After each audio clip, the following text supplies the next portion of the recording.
Good morning. Right, okay, this is my usual disclaimer that has to go on the front because I am videoing this and it will be available for you to look at. I will put the link in Google Classroom before I disappear today. Please feel free to share this with your parents as well.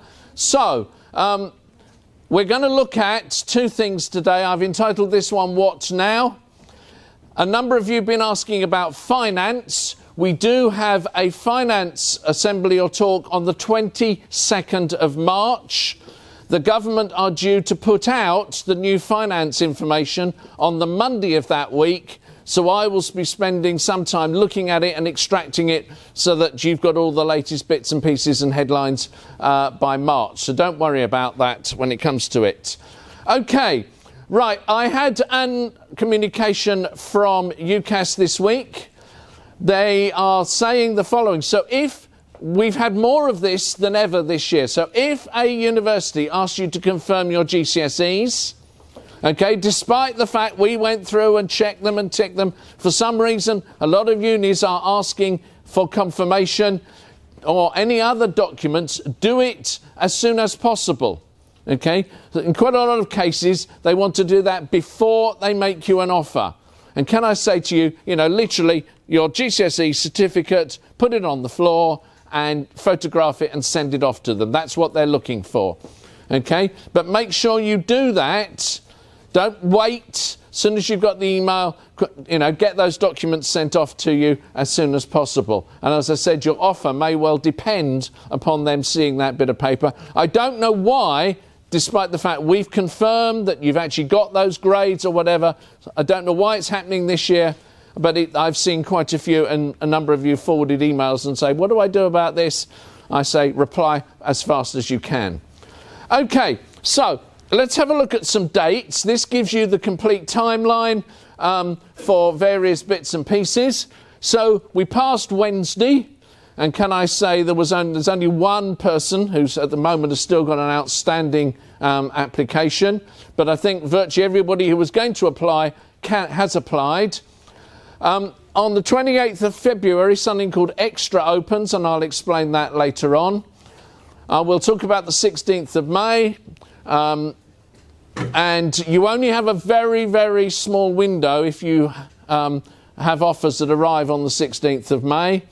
We then have something called Extra closes. We've got clearing, very important day, confirmation day or results day. I will be in school from about 8 o'clock. There is something called there is no adjustment this year, and I'll explain about that. And actually, if you change your mind and still think you want to go to university, the last day you can apply to go to university is the 25th of September. So in other words, if you get your results and you go, right, yes, I've done really, really well and I would like to go to university, then you can get an application in. We will try and process it fairly quickly and take it from there. So, the door hasn't shut yet. And of course, you can continue.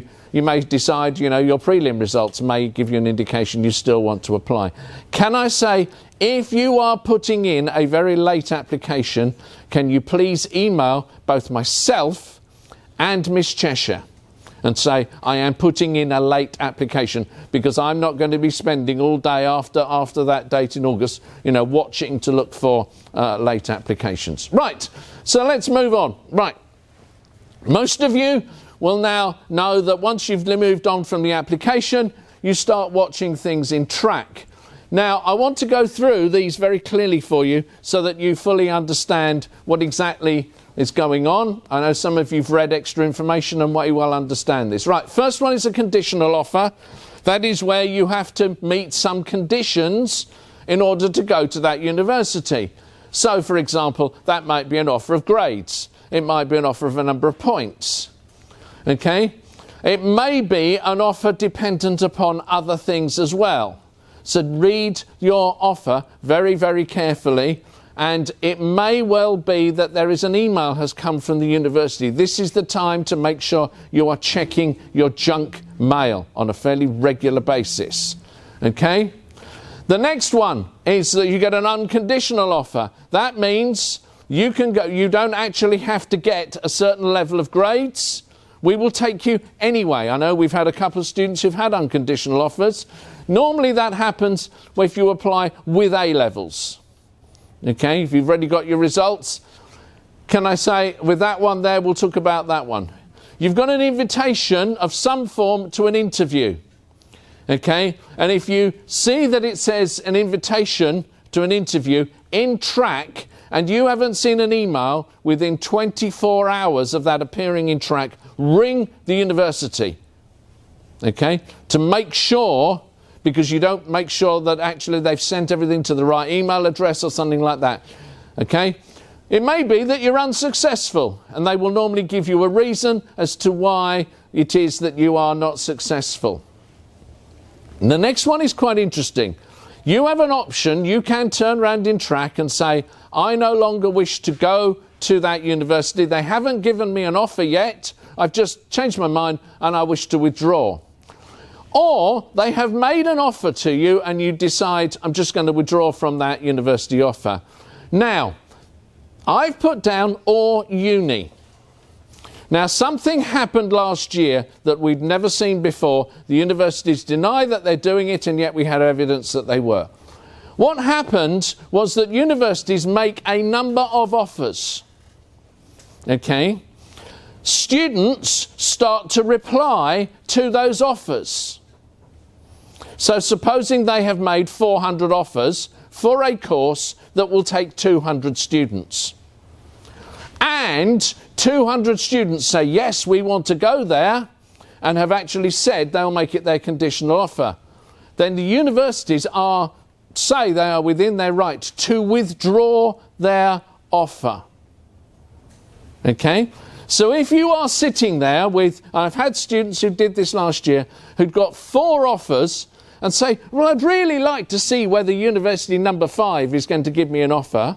But they've got no intention of going to university number 5. And what they actually found was one of the ones they really wanted has withdrawn their offer. Okay? So if you get offers from maybe the university you really want to go to, and one that you were happy to have as your insurance, and I'll come on to that in a minute, okay, then can I say get on with firming those up? Because otherwise the universities seem to be withdrawing offers, and that's the last thing you want to actually happen. And obviously there is the one at the bottom where they have declined you, or they have told you're unsuccessful. Okay? Well, then what you need to do, that's where you decline the offer, and I'll talk to more about that in a minute. So, offers via track. Okay? You normally put in for one firm and one insurance offer. Okay? Can I say you do not have to, if you've got an offer, if you've got one you really want to go to, and none of the others you're going, well, I'm not sure about. What you can actually do is that you can say, well, actually, I don't have to have an insurance offer. You can actually decline all the others. You can wait for clearing and see whether something else comes up that you might be interested in as your insurance offer. Okay, so you have one offer as your firm choice. Okay, that's a conditional offer. You can also accept a softened one as an insurance. As I said, if you want to, in case you don't meet the conditions. So, for example, if that offer is 3 Bs and you don't quite make 3 Bs and you're sitting on an insurance, let's say a B and 2 Cs, then, you know, they will probably push you through to your insurance. But you have to make sure that you are happy to go to that university. If that's the case, you say, well, I'm going to have one as my firm, one as my insurance, and you then decline the other offers that have come to you. Okay? So, if you accept an unconditional offer, I know I spoke to somebody, I think it was yesterday, about an unconditional offer. If you have an unconditional offer, you are committing yourself, and if you say accept that, you are committing yourself to going there. You don't hold an insurance because you're going to this one irrespective of what happens in the summer. Okay? And you must decline all the other offers. Okay? Because you don't actually, with any of these, like your firm and your insurance, until you decline the others, it doesn't cement the whole thing in place and things can be altered. Hopefully that makes sense. So, note, this is what I call the reply by dates. It says, if you need to check in track as to what the reply by dates are, particularly if you had offers in December. Okay? Some of you, and some of these reply by dates can change in track. You may say, oh yes, they've given me the June reply by date, and you look going to track and say, oh, that's now changed to Easter. The universities can do that, and they do that, so keep an eye on what's going on. Okay, so you have applied by the 31st of January. Universities have to have made decisions either to give you an offer or decline by the 16th of May. Now, if any of you have applied to Exeter, okay, last year Exeter didn't make the majority of its offers until something like about the 3rd of May. I don't know why, but Exeter got a real hammering on Facebook from the advisors, members of staff who were involved in UCAS, because they're saying, for goodness sake, Exeter, make your mind up, get on with it. We had students, certainly had students here who had applied to do courses at Exeter. The applications had gone off in December, and by late April, Exeter still hadn't made their minds up. Okay? So, if they have until the 16th of May to make you an offer, okay? You then have to reply by the 6th of June if you've got all of those offers in place. But I'll come on to a caveat about that, about why you should reply earlier in a minute. If you have put in an application by the 30th of June, the universities will have to make a decision for you by the 17th of July, and you have to reply by the 24th of July. Why anybody is going to be applying that late, I don't know, unless things have significantly changed in your life. But we will help you with that if that occurs. But it's that bit in red, keeping an eye on dates in track. Okay. Reply by dates, as I said, some be different. Here is a message. This comes directly from UCAS. Okay? I literally cut and paste it in. Okay? If you don't reply to it says, if they don't reply to their offers in track on or before their reply date, UCAS will decline them on their behalf, and that means you will lose all of your offers. So in other words, if there is a date for you to reply by and you do not reply by that date, UCAS will decline the offer on your behalf. Okay? If, for example, you don't reply by that June date, all of your offers disappear. UCAS will do that automatically for you. Okay? So make sure you are proactive in what's going on. Can I say there are two people here, or two people in year 13, who ticked a box or didn't tick a box to say they could actually allow us to look at the offers that are coming through. Okay, what that means is I get reminders of people who need to make replies and this sort of thing. It does mean that I'm not in a position to help you or remind you. But there are two people so they particularly better keep an eye on. I haven't gone through to find out who they are. Okay, so here's a common question. Okay, you applied to get a course on a course, and what's come back is actually that the university have put you on the same course but with a foundation year. Okay, generally that tends to happen if your predicted grades were way off from what they wanted. So let's just have a quick look at this.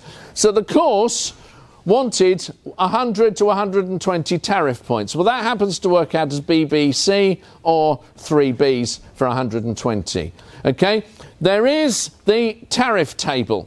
Okay, if you just type UCAS tariff table, it will come up and you can have a look at the points. So let's have a look at why they did that, and let's have a look at the calculations. So the course wanted 100 to 120 tariff points. This particular student, made-up student, happened to apply with predictions of DDE. Well, if you add that up, that's only 64 points. They're quite a long way off.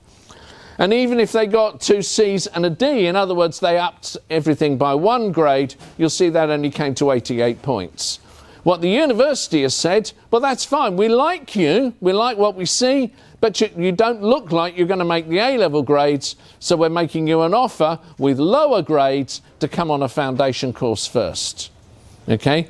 That's all they've done, is they actually want you. Some people go, oh, they don't want me, they've only given me a foundation. That's not the case. What they're actually saying is, we do want you, we'd like you to do the degree course, but we just think it'd be better if you did a foundation course first, and do some bits and pieces just to bring you up to the level, so that actually when you start in the first year of your full degree course, you're not actually going to be struggling because there's certain material maybe we didn't feel that you will understand. So you didn't get it wrong. They just had a look at you and had a look at your profile, and they considered, in their experience, you might be better off doing the foundation year. Some of you, of course, have applied to foundation courses as it is. Now, there is something called Extra, which opens in February.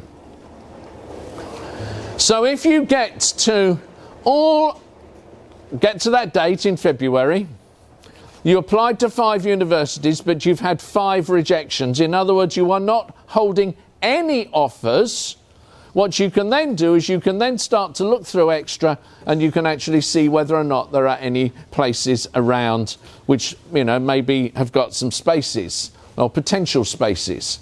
But it has to be that you're not holding any offers.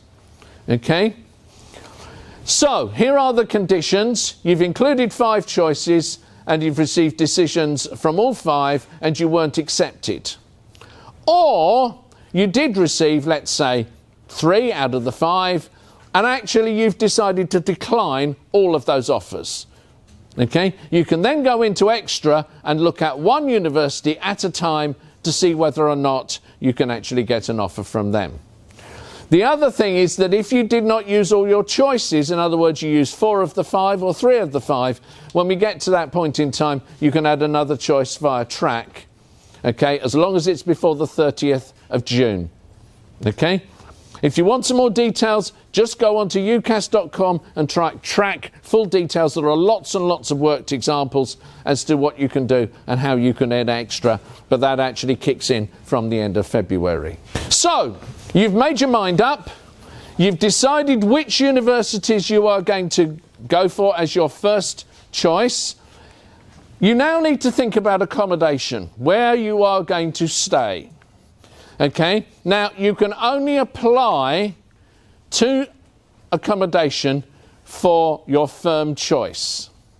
You can't apply for accommodation to your insurance choice, okay, but you can only apply to your firm choice. Now, there are some things you need to think about when you are thinking about accommodation. I had a discussion with one student who said, I'm going to live at home. We've decided I'm going to live at home.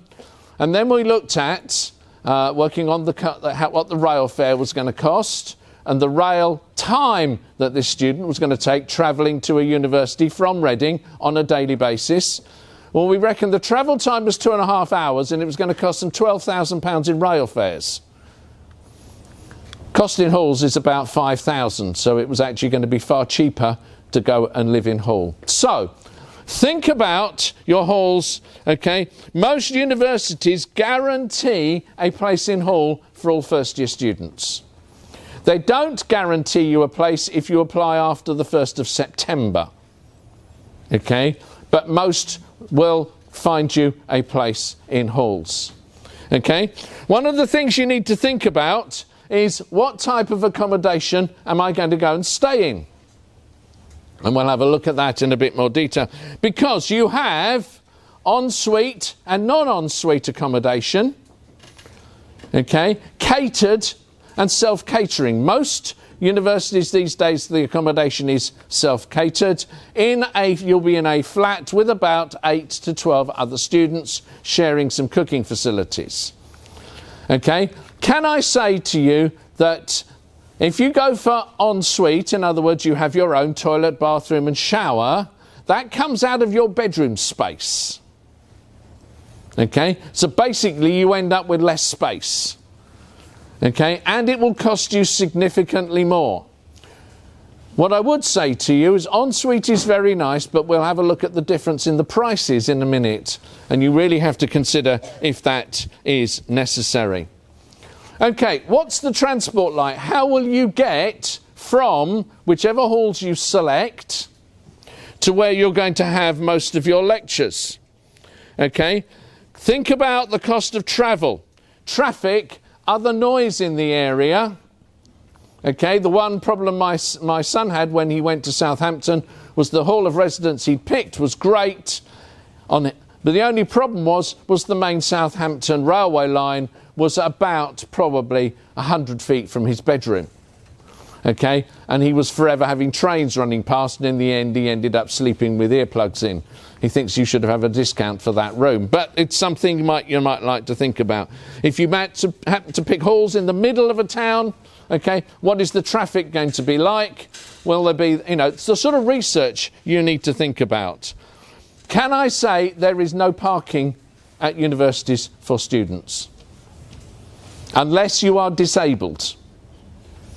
So you may have a car, but can I say to you, do not think about taking it to university. There is nowhere to park. Okay? Even if you're living in a house, there is probably still nowhere to park your car. Okay? Let's just accept that. That's part of life. You will have to use public transport. Okay?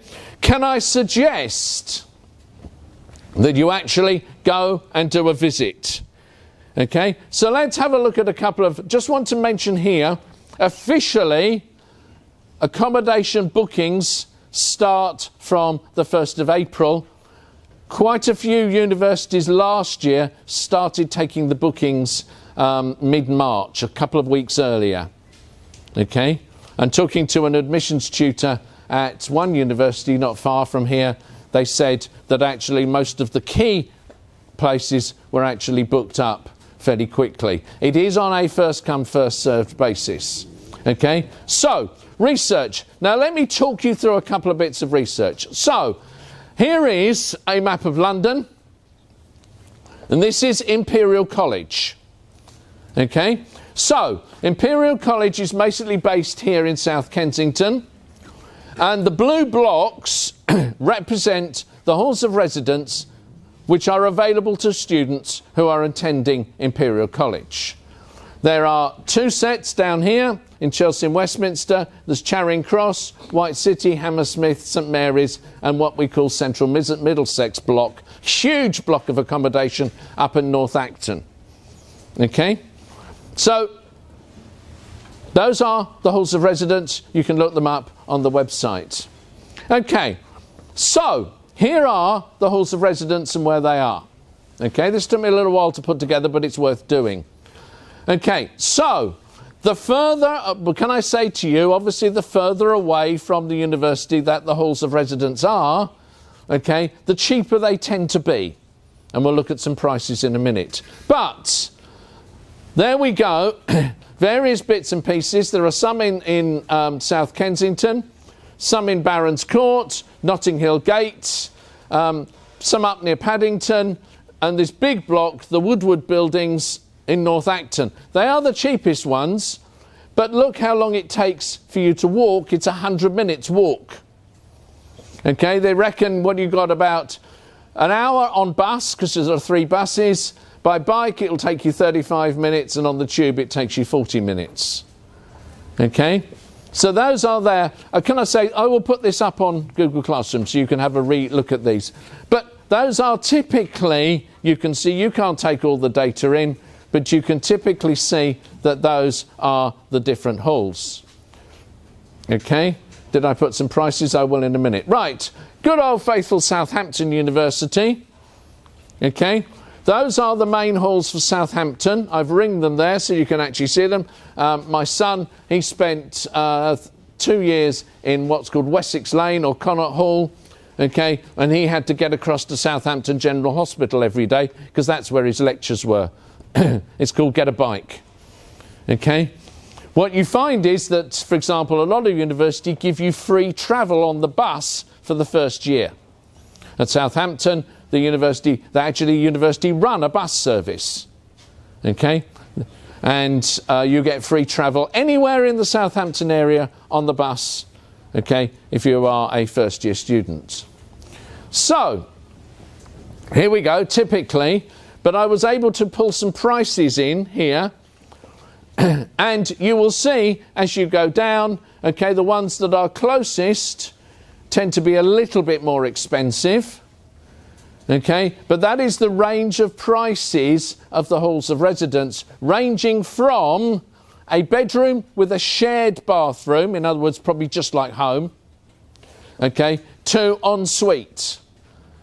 Okay, and you can see there is a range of prices, and in the case of Wessex Lane at Southampton, it's £100 a week difference if you go to have your own shower.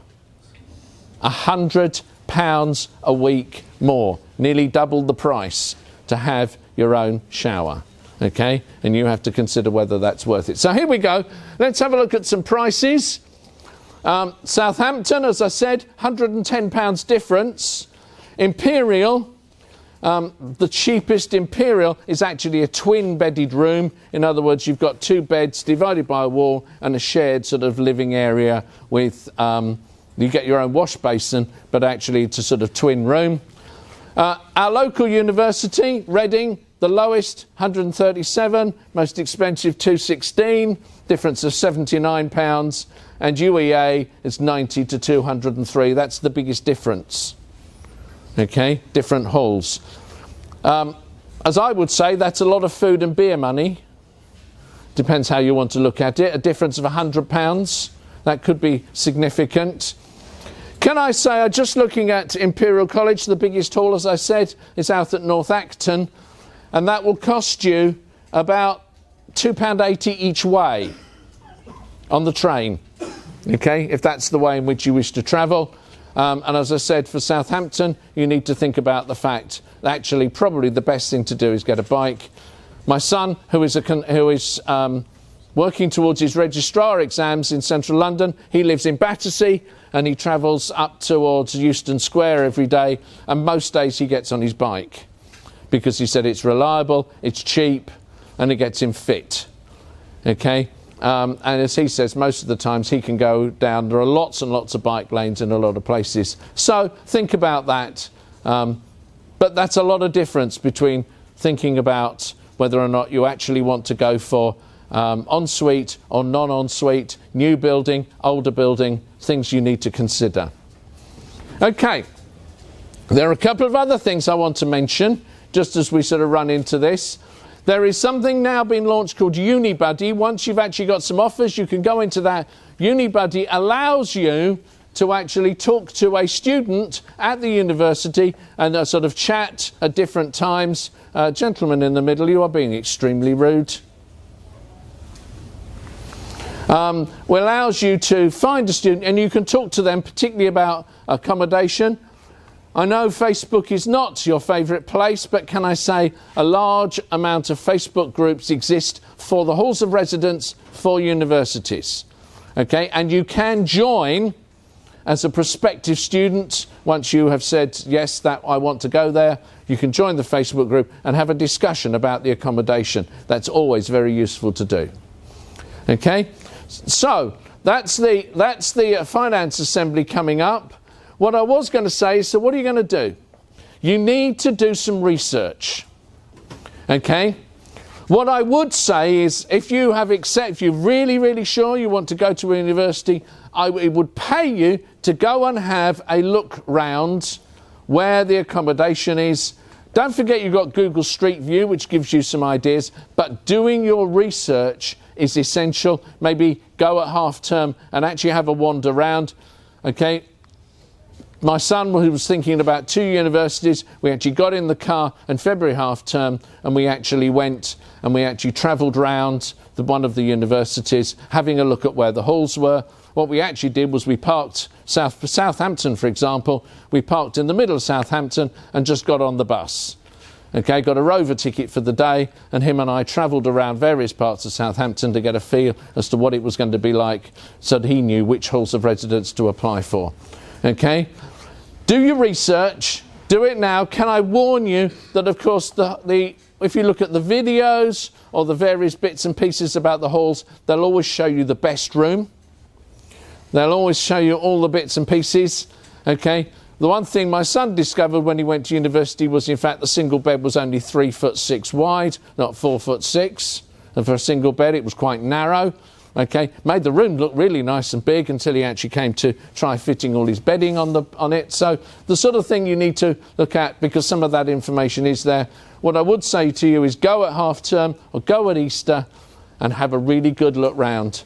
So, right, that's it for me. If anybody has any questions, can I suggest you email them to me and I will pick them up either today or on Tuesday.